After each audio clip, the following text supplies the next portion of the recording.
जिंदगी भर तो हमें भेज के काले पानी, जिंदगी भर तो हमें भेज के काले पानी।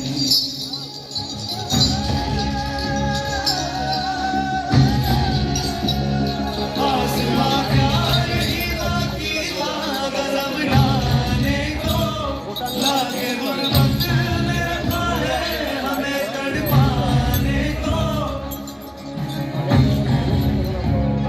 आसमां प्यार ही बाकी था गजब डालने को, लागे गुर्बत में रखा है हमें तड़पाने को।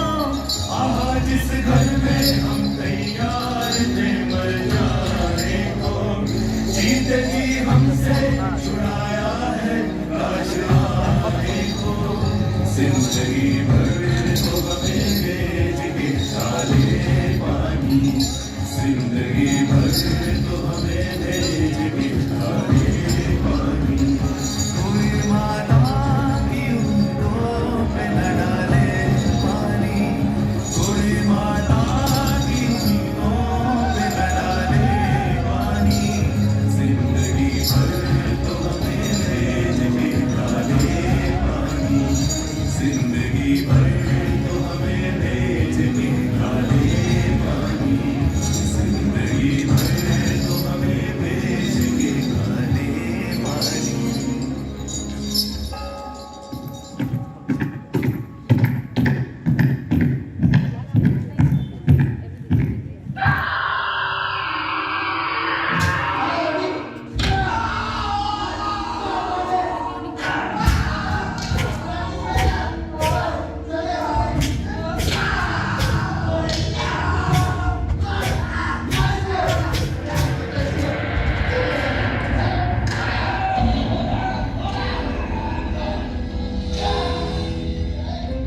अब भी मौजूद है जुल्मों की निशानी लोगों, दरो दीवार पे लिखी है कहानी लोगों। कहां से शुरू करूं ये कहानी? जुल्म सितम की ये दास्तां, आजादी के परवानों की वीरता और त्याग की गाथा। मैं जो एक रूह हूं, आत्मा हूं, उन तमाम लोगों की जिन्होंने अपने खून पसीने से, अपने बलिदान से, जान की कुर्बानियों से इस मिट्टी के जर्रे जर्रे को आजादी का तीरथ बना दिया। मैं गवाह हूं उस जुल्म का जो यहां आदम के बेटों ने आदम के बेटों पर बेरहमी से ढाए। सदियों से मैं इसी जगह मौजूद हूं। मेरे सीने में दफन है वो सारी कहानियां जिन्होंने इन हरे भरे खूबसूरत टापुओं को वो खौफनाक नाम दिया, काला पानी।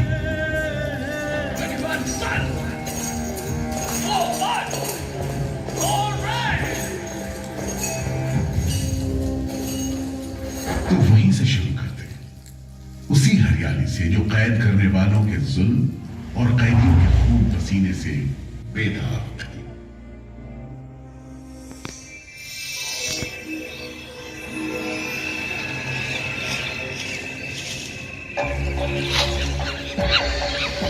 कहते हैं अंडमान द्वीप समूह का नाम रामायण के प्रतापी वानर देवता अंडमान यानी हनुमान के नाम पर रखा गया। पुराने जमाने से यह कहानी चली आती है कि जब राम ने लंका पर चढ़ाई करने की योजना बनाई थी तो पहले इन्हीं टापुओं से धावा मारने की सोची थी, लेकिन बाद में इरादा बदलकर धनुष कोटि से हमला किया। इतिहास और पुराण में अंडमान द्वीप समूह इसी सिलसिले में याद किया जाता रहा है। उधर दूसरी शताब्दी के रोमन भूगोल शास्त्री टॉलमी ने इन टापुओं को दुनिया के पहले नक्शे में जगह दी और नाम रखा एग्डिमोन, एक ग्रीक गॉड एगेमेम्नॉन के नाम पर, जो भाग्य का प्रतीक है। इन टापुओं की तरफ लोगों का आना शुरू हुआ। धर्म प्रचारक, लुटेरे, बागी, मल्ला, किस्मत आजमाने को निकले जहाजी, हर तरह के लोग यहां आते रहे। 18वीं सदी के अंत में ईस्ट इंडिया कंपनी ने इन टापुओं पर एक बस्ती कायम करने की कोशिश की और यहां लेफ्टिनेंट आर्चिबाल्ड ब्लेयर को भेजा। मगर यह कोशिश नाकाम रही और अगले 60-70 बरस तक किसी ने इन डाकुओं की सुध नहीं ली।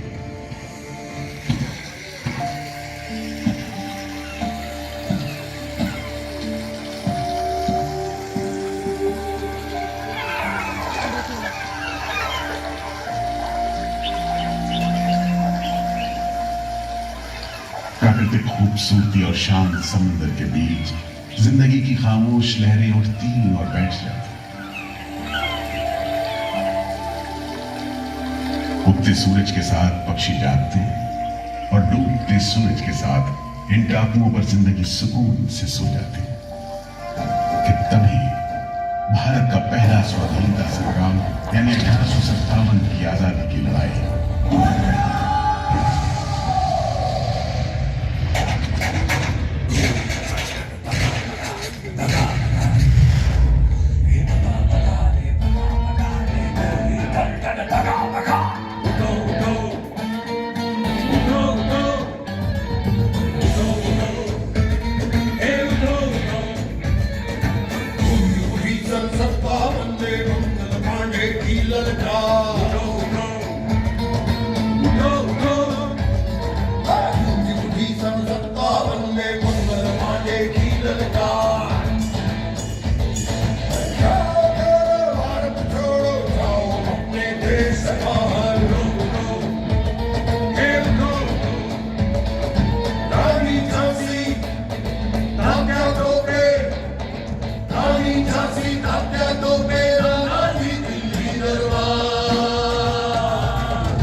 जल्द ही बगावत की लपटों की तपिश शांत पड़े अंडमान द्वीप समूह पर पड़ने वाली थी। आजादी के मतवालों को सबक सिखाने के लिए फिरंगी सरकार ने 15 जनवरी 1858 को पूरे के पूरे अंडमान द्वीप समूह को एक कैद खाने में बदलने का फैसला किया। His Excellency गवर्नर जनरल ने काउंसिल में यह फैसला किया है कि अंडमान आइलैंड में कैदियों की एक बस्ती बनाई जाए। इसमें शुरू में ऐसे मुजरिम रखे जाएं जिन्हें बगावत और राजद्रोह और इससे ताल्लुक रखने वाले दूसरे अपराधियों के लिए कैद या देश निकालने की सजा दी गई हो। और इस तरह अंडमान द्वीप समूह की पुरानी खाड़ी का नाम लेफ्टिनेंट आर्चिबाल्ड ब्लेयर के नाम पर पोर्ट ब्लेयर रखकर मुजरिमों की बस्ती कायम की गई। सन 57 के वीरों के नक्शे कदम पर कुछ ही साल बाद अंडमान की धरती पर पैर रखे वहाबी आंदोलन के राजनीतिक बंदियों ने 1860 से 1872 के बीच बहुत से वहाबी आंदोलनकारी अंडमान भेजे गए। सरहदी सूबे का रहने वाला एक पठान शेर अली आफरीदी भी अंडमान में उस समय उम्र कैद की सजा काट रहा था और अंग्रेजों से बदला लेने के लिए मौके की तलाश में था।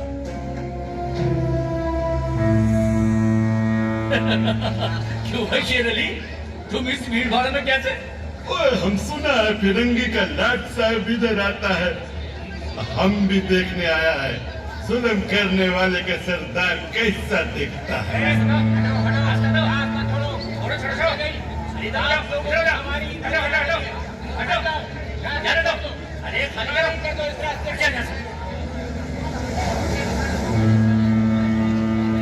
अरे देखो देखो, आ गए लाट साहब, अंग्रेज बहादुर आ गए। मिस्टर बर, मैं सोचता हूँ कि इस खूबसूरती के बीच रहने के लिए प्रिजनर होना भी मैं एक्सेप्ट कर लेता। Yes, indeed. Just look how beautiful this place is. ये प्रिजनर लोग इस खूबसूरती को नहीं देखते, वरना इस टापू को प्रिजन नहीं स्वर्ग समझते। यस सर, आप ठीक कहते हैं। इधर आइए प्लीज।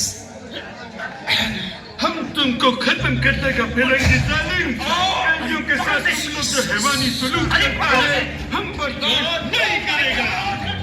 पकड़ो इसको।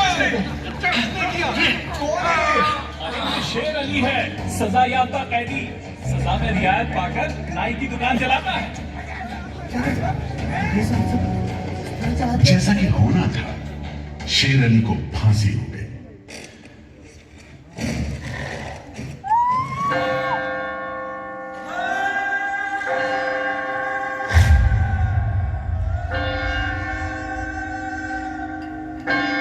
शायद इसी घटना का असर था कि ब्रिटिश सरकार ने कैदियों के साथ और भी कड़ाई बरतने के बारे में गंभीरता से सोचना शुरू किया। नतीजे के तौर पर सन 1896 में पोर्ट ब्लेयर की खौफनाक सेलुलर जेल का काम चीफ कमिश्नर केविन और इंजीनियर मैक्विन की निगरानी में शुरू हुआ। यूरेनस मैक्विन, आपकी जांच पूरी हो गई? यस सर, हमने पूरा टापू का मुआयना कर लिया है। तो आपके हिसाब से जेल कहाँ बनेगी? मेरा राय भी जेल इसी जगह बने तो अच्छा रहेगा सर। इस पहाड़ी पर? यस सर, हम इस पहाड़ी को ईस्ट का तरफ ऊपर से काटकर समुद्र से 60 फीट की ऊंचाई पर मैदान बना देगा। इससे दो फायदा होगा, जेल के लिए जगह निकलेगा और पहाड़ी काटने से जो मिट्टी निकलेगा उससे हम नीचे का दलदल को भरकर ऑफिसर्स के लिए टेनिस एंड क्रिकेट खेलने का मैदान, इवन जिमखाना क्लब भी बना सकता सर। तय हुआ कि 5 लाख रुपए की लागत से पोर्ट ब्लेयर की इस पहाड़ी पर जेल बनेगा। फॉरेन कारीगरों के अलावा 600 कैदियों को काम पर लगा दिया गया। इस जेल में एक वक्त में 700 कैदियों को बंद रखा जा सकता है। योजना के अनुसार जेल के बीचों बीच एक मीनार बनाई जाती थी, जिसकी 7 दिशाओं में 7 खंड किसी सितारे की भुजाओं की तरह निकले होंगे। हर खंड में 3 मंजिलें बनाई जानी थी और 7 खंड में कुल मिलाकर 698 कोठरियों का निर्माण होना था। ईंटों की ढुलाई के लिए ट्रेन की 5 मील लंबी पटरी बिछाई गई। इमारत बनाने के लिए ढेर सारे सामान बर्मा से मंगवाए गए। जेल को बनाने में कोई 3 करोड़ ईंटें इस्तेमाल की गई। इंसानी खून पसीने की तो कोई गिनती ही नहीं।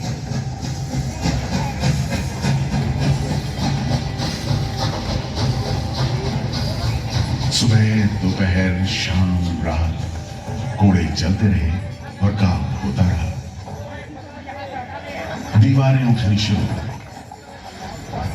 आखिरकार 10 साल बाद सन 1906 में यह विशालकाय जेल तैयार हुआ और यहीं से अंडमान के इतिहास का सबसे काला दौर शुरू हुआ।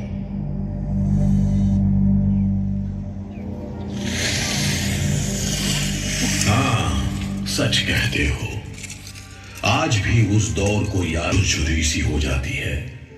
मैं पुराना पीपल का पेड़ जेल खाना बनने के इस लंबे अरसे में हर रोज अपनी जान की खैर मनाता रहा, क्योंकि इस पहाड़ी पर उगे हुए घने जंगल साफ करने के दौरान बहुत से लोग थे जिनका ख्याल था कि मुझे भी और पेड़ों की तरह काट गिराया जाना चाहिए, लेकिन मैं बच निकला।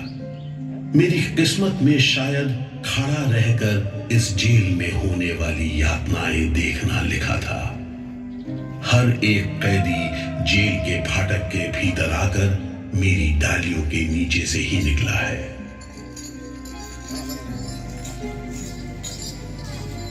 जैसे जैसे अंग्रेजी शासन के खिलाफ आजादी की मांग तेज हुई, ब्रिटिश सरकार ने सेलुलर जेल के फाटक हर छोटी बड़ी बात के लिए खोलने शुरू कर दिए।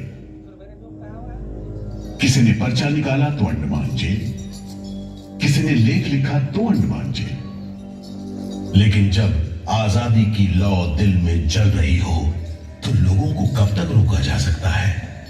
20वीं सदी शुरू हो, फिरंगी सरकार के खिलाफ जंग में तेजी आ गई।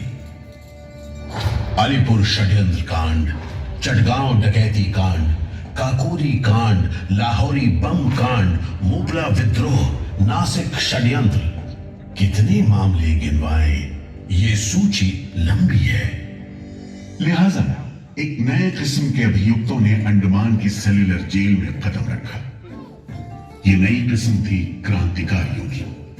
क्या शानदार लोग थे, मस्ती में झूमते गीत गाते जेल में कदम रख रहे थे, मानो जेल नहीं मंदिर जा रहे हो।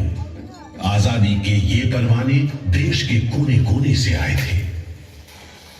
सरफरोशी की तमन्ना अब हमारे दिल में है, देखना है जोर कितना बाजुए का दिल में है। वक्त आने दे बता देंगे तुझे आसमां, हम अभी से क्या बताएं क्या हमारे दिल में है। सोहन सिंह भकना हाजिर। मोतीलाल वर्मा हाजिर। पंडित परमानंद शास्त्री हाजिर है। बटुकेश्वर दत्त हाजिर। सचिंद्र नाथ सान्याल हाजिर। उल्लासकर दत्त हाजिर।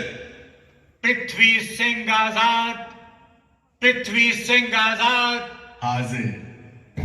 हर आदमी के दिल में स्वाधीनता की लौ जल रही थी। इस जोत को बुझाने का काम ब्रिटिश सरकार ने जिस अफसर को सौंपा वो था सेल्युलर जेल का जेलर डेविड बेरी।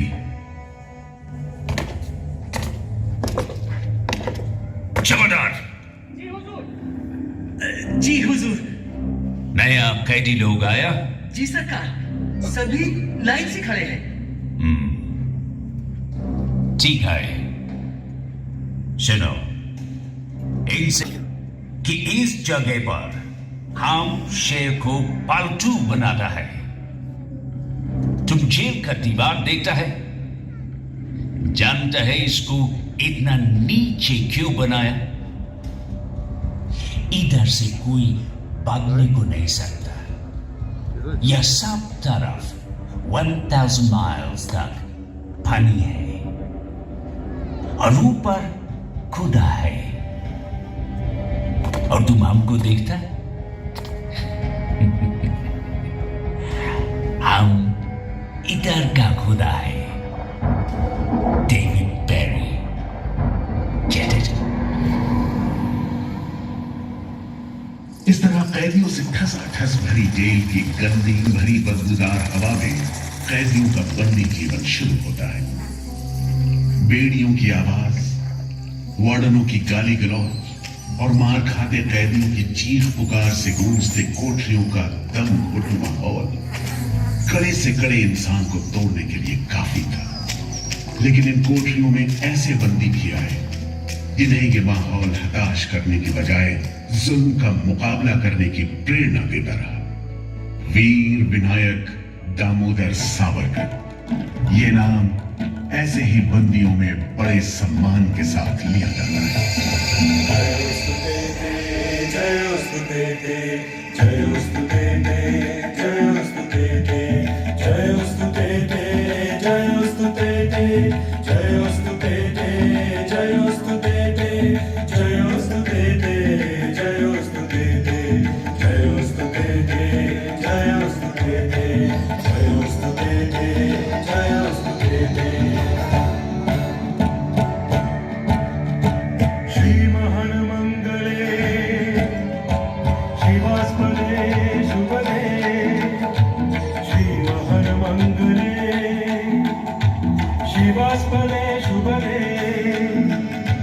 स्वतंत्रते भगवती मामहं यशोदां वन्दे।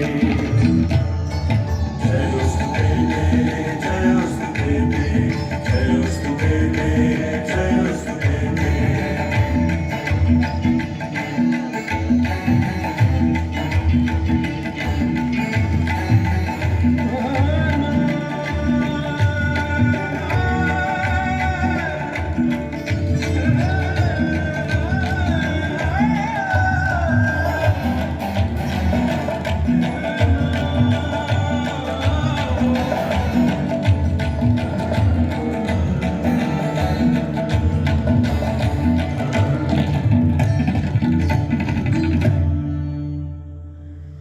बेड़ियों में जकड़े वीर सावरकर जब सेल्यूलर जेल के अहाते में दाखिल हुए तो उनकी जंजीरों से जुड़े लोहे के पट्टे पर उनके जेल की मियाद खुदी हुई थी 50 बरस।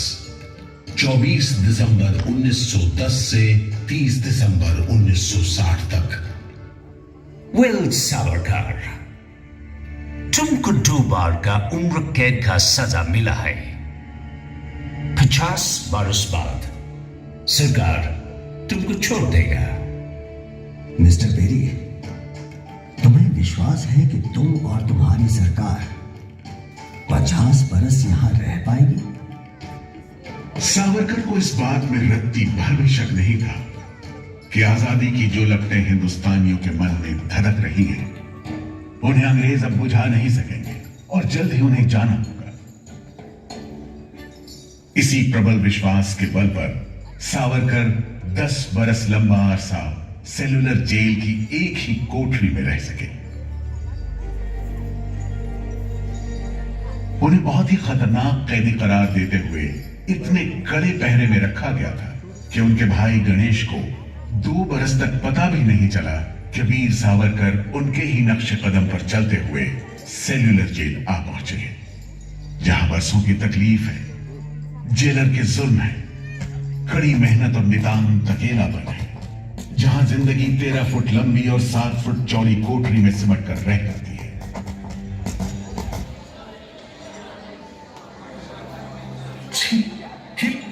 ये कैसा रत्ती खाना है? चावल में कंकड़ है, सब्जी में रेत है और दाल में कीड़े। खाना क्या है? घास फूस है। बर्तन भी देखो कैसे टूटे फूटे, जंग से लाल और तेल से जुड़े हुए। सबसे ज्यादा कमी तो पानी की है। आज सुबह जब मैंने पानी मांगा, जमादार बोला दिन में 2 बार मिलेगा बस। अरे पीने लायक होता तो बात कहाँ है। इतनी बास मारता है कि नाक बंद करके पीना पड़ता है। इस खाने को कैसे खा सकते हैं? कैदियों को गाली देना या पीटना मामूली बात थी, चाहे वो खा रहे हों या काम कर रहे हों। और काम न सिर्फ मुश्किल था बल्कि उसका कोटा भी तय था। 7 में से 4 खंडों की कोठरियों में तेल निकालने के उपकरण लगे थे।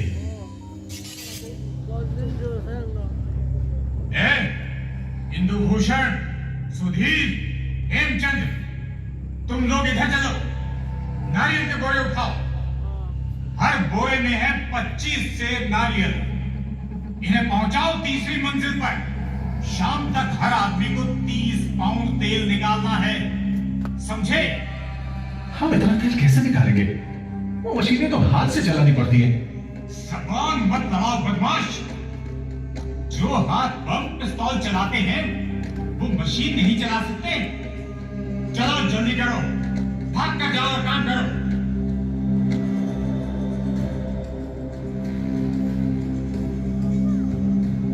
मेरा बात ध्यान से सुनो। जी हुजूर। जो आदमी काम नहीं करे उसको पेट लगाओ। जी हुजूर। समझा? जी। सजा दो, कोई छूट नहीं दो। जी। कोटा पूरा कराओ। जी। लेकिन तमाम मारपीट और गाली गलौज के बावजूद यदि कैदी काम पूरा न कर पाते तब जो सजा मिलती वो किसी की भी हिम्मत तोड़ने के लिए काफी थी। जमादार, जी हुजूर। इसको 2 दिन तक टाट का वर्दी पहनाओ। कल से इसका गाना बंद। जी। सिर्फ 2 का कंजी दो। जी हुजूर। ये पहला बार काम नहीं पूरा किया। जी। इस वास्ते इसको 1 हफ्ता हथकड़ी में रखो। जी हुजूर। ये बागी का बच्चा है, इसको बेड़ी डालो। इसको भी बेड़ी डालो 6 महीने तक। जी हुजूर। तुम अब तक 5 बार काम का कोटा पूरा नहीं किया, हम तुमको इस बदमाशी का मजा चखाएगा। जमादार, जी हुजूर। इसको तन्हाई में रखो। जी हुजूर। Solitary confinement. जी। कोठरी में काम दो। जी। और इसको पेट लगाओ। और मारो, और मारो। नारे बोलेगा। बोल नारे, बोल, बोल नारे, बोल, बोल नारे, जितनी ताकत है, बोल नारे।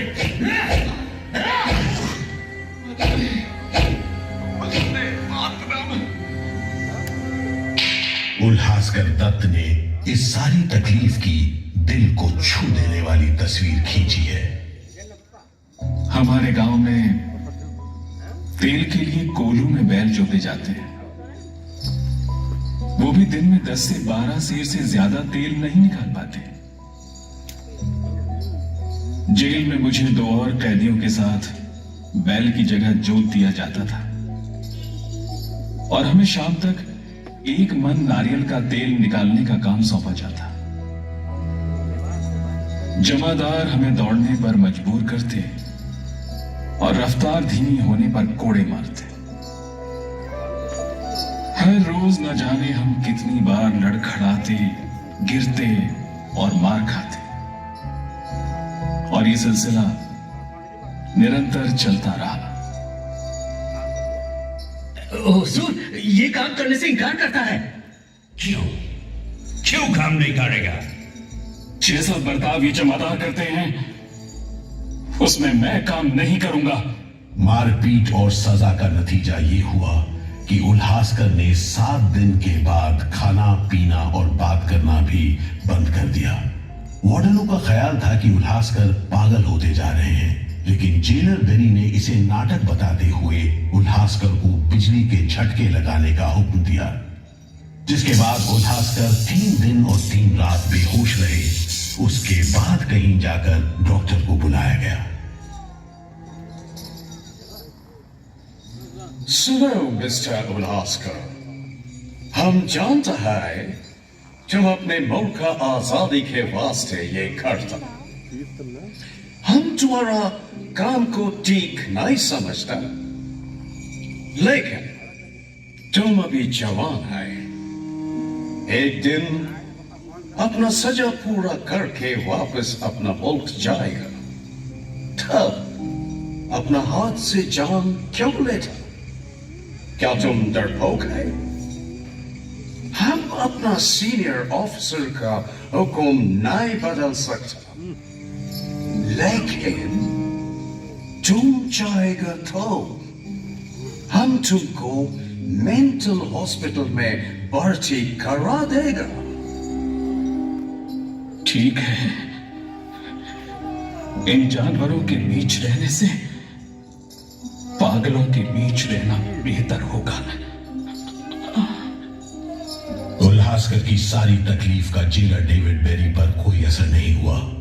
उल्हासकर के जाने के बाद बेरी ने वीर सावरकर को चिढ़ाते हुए पूछा, क्यों सावरकर, तुम भी पागलपन का बहाना करेगा क्या? तुम्हारे बाद मिस्टर बेरी। अच्छा, हाँ, जिस तरह के अत्याचार तुम कर रहे हो उनसे कोई भी आदमी पागल हो सकता है। रहने दो ये सब बात सावरकर। तुम अच्छी तरह जानता है उल्लास कर बहाना खाता है। मिस्टर बेरी, अगर तुम सोचते हो बहाना कर रहा था तब तुम पहले ही पागल हो चुके हो। ये सब अत्याचार बंद करो, वरना हमारे पास स्ट्राइक के अलावा कोई रास्ता नहीं बचेगा। छूट नहीं, रियायत नहीं, छूट नहीं, रियायत नहीं। हमारी मांगे पूरी करो, पूरी करो। जिंदाबाद। बंदियों को छोड़ दो, बंदियों को छोड़ दो। और इस तरह कैदियों ने अपना आखिरी हथियार इस्तेमाल करना शुरू किया। हड़तालों का एक लंबा सिलसिला चल पड़ा, मगर ऐसे मामलों से जेलर बेरी और उसके अमले के रवैये में कोई खास फर्क नहीं पड़ा। कुल मिलाकर सेलुलर जेल के कैदी तकलीफ और बदसलूकी के बीच अपने दिन गुजारते रहे।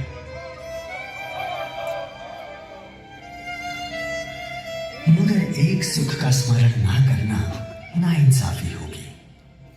वो सुख था बुलबुलों की चहक, उनका मधुर स्वर, कल कल करते नारियल के टुकड़ों पर टूट पड़ते। गंभीर विचारों से मुक्ति पाने के लिए मैं मन को बलपूर्वक इन बुलबुलों की चहक में लगाए रखता। मैं अपनी भाषा उन्हें सिखाने में असमर्थ था।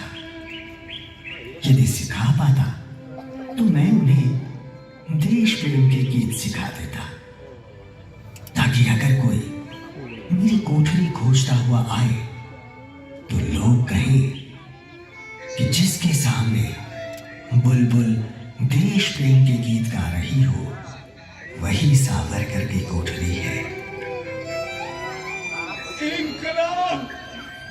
एक बार में 3 कैदियों को फांसी पर लटका दिया जाता। दिल दहला देने वाली चीखें निकलती, जेल का घंटा घनघना उठता, जेल की मीनार पर लगी बत्ती जलती बुझती रहती और 8 मील दूर तक खड़े जहाजों तक खबर पहुंच जाती कि फिर से कुछ कैदियों को फांसी पर लटका दिया गया है। 12 मई 1933 को कैदियों ने फिर भूख हड़ताल का सहारा लिया। भूख हड़ताल करने वालों में सरदार भगत सिंह के बहादुर साथी महावीर सिंह भी शामिल थे। हड़ताल के 5वें दिन जब कैदियों को जबरदस्ती खुराक दी जाने लगी तो महावीर सिंह ने ताकतवर विरोध किया। जालिमों, तुम नहीं जानते कि हम कौन हैं। हम मर सकते हैं पर छुपकर नहीं रह सकते। हमें ऑर्डर मिला है तुम्हें दूध पिलाने का। चलो जमादार, पकड़ो इसे। इंकलाब जिंदाबाद।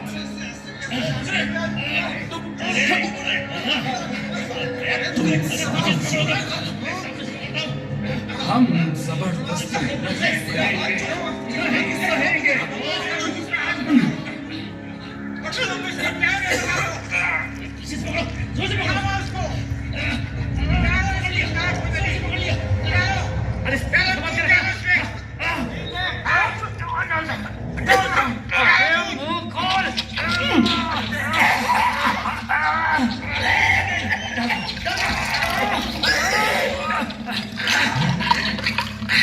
अरे अरे ये क्या हो गया? ये क्या हो गया?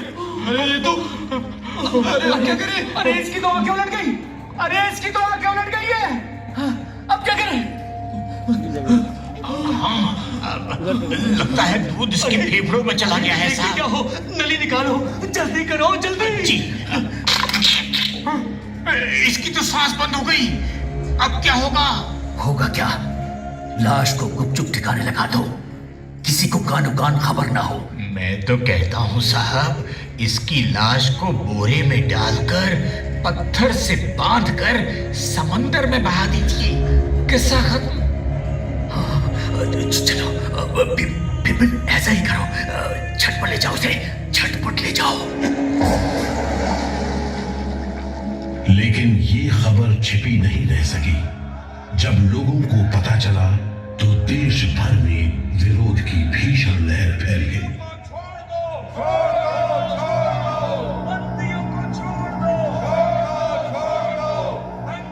और फिर 45 दिन बाद 26 जून 1933 को जेल अधिकारियों ने हथियार डाल दिए। लेकिन देश अभी भी गुलामी की जंजीरों में जकड़ा हुआ था। इन्हीं हालात में सन 1937 के संवैधानिक सुधार लागू किए गए और कांग्रेस ने अनेक प्रांतों में मंत्रिमंडल कायम किए।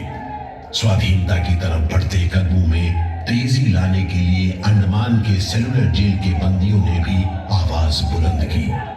बंदियों की रिहाई, स्वदेश वापसी और राजनीतिक बंदियों के लिए बेहतर सुविधाएं हासिल करने की मांग को लेकर 24 जुलाई 1937 को सेलुलर जेल के कैदियों ने सामूहिक अनशन शुरू किया। वंदे मातरम, वंदे अंग्रेज सरकार मुर्दाबाद, अंग्रेज सरकार मुर्दाबाद, भारत माता की जय, भारत माता की जय, भारत माता की। इस भूख हड़ताल का असर पूरे देश पर पड़ा। जगह जगह कैदियों के समर्थन में आंदोलन होने लगे। सारे देश के राजनीतिक बंदियों ने अनशन शुरू कर दिया।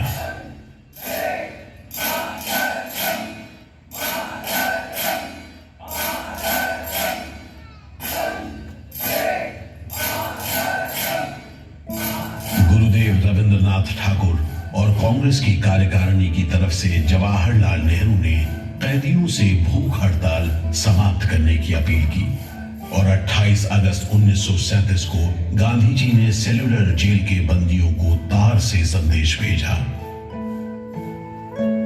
मैं गुरुदेव रविंद्रनाथ टैगोर और वर्किंग कमेटी की राय में अपनी अपील भी जोड़ना चाहता हूं। आप सब हड़ताल वापस ले लें और हम पर भरोसा रखें। हम आपको राहत दिलाने के लिए पूरी कोशिश कर रहे हैं। कैदियों पर गांधी जी की इस अपील का बहुत असर पड़ा। सभी कैदियों ने आपस में सलाह करने के बाद जवाब दिया। देशव्यापी अपील और आपके संदेश ने हमारे दिलों को छू लिया है। हम इस भरोसे पर भूख हड़ताल मुलतवी कर रहे हैं कि सारे देश ने हमारी मांगों और हमारे उद्देश्य को अपना बना लिया है। वंदे मातरम।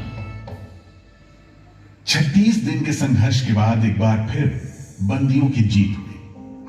नतीजे के तौर पर सितंबर 1937 से सेलुलर जेल के कैदियों की स्वदेश वापसी शुरू हो गई।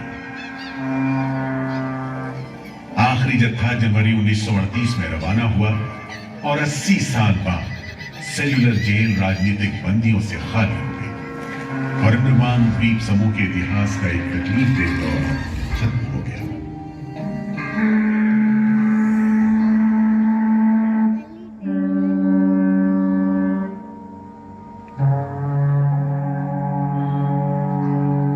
मगर एक और जालिम दौर शुरू होने वाला था।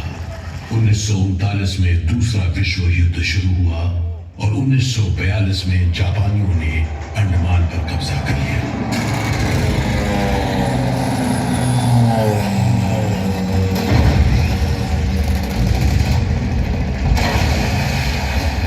हालांकि अंडमान पर जापानियों का कब्जा सिर्फ 3 साल रहा, लेकिन इस अरसे में भी उन्होंने काफी जुल्म किया।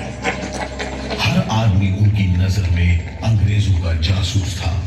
हर रोज खेतों से, दूर दराज के गांव देहात से दसियों लोग पकड़े जाते और मौत के घाट उतार दिए जाते। बहुत से लोग तो खाने की कमी के कारण जहाज पर लाद कर दूर समंदर में फेंक दिए जाते।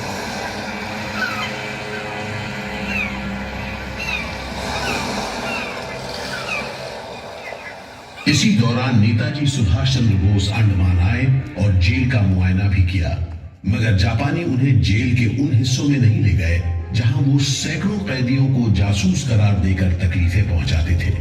अपनी छोटी सी अंडमान यात्रा के दौरान नेताजी ने तिरंगा भी फहराया।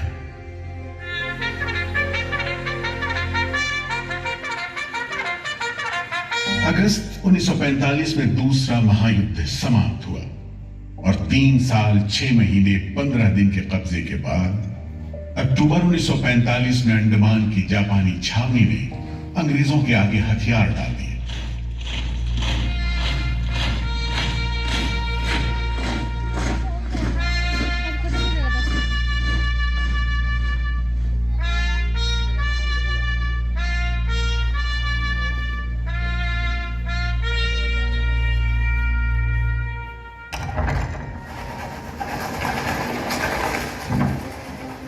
सेलुलर जेल के फाटक एक बार फिर खुले और कैदियों को रिहा कर दिया गया।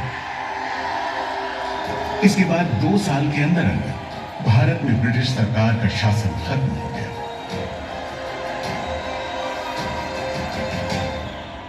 अंडमान द्वीप समूह अब काला पानी के खौफनाक नाम से नहीं जाना जाता, लेकिन ये सारी तकलीफें जो आजादी के प्रेमियों ने यहां झेली, वो सारी कुर्बानियां जो देशभक्त वीरों ने यहां दी, आज भी देशवासियों के दिलो दिमाग पर छपी हुई है।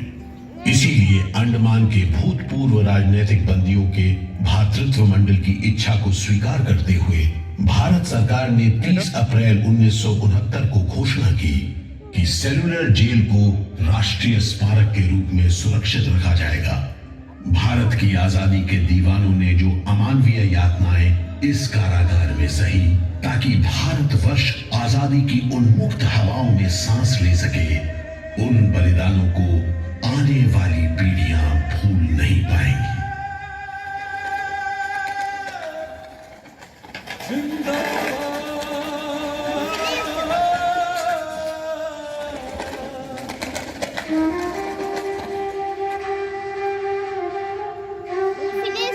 हाँ बस फिनिश हो गया।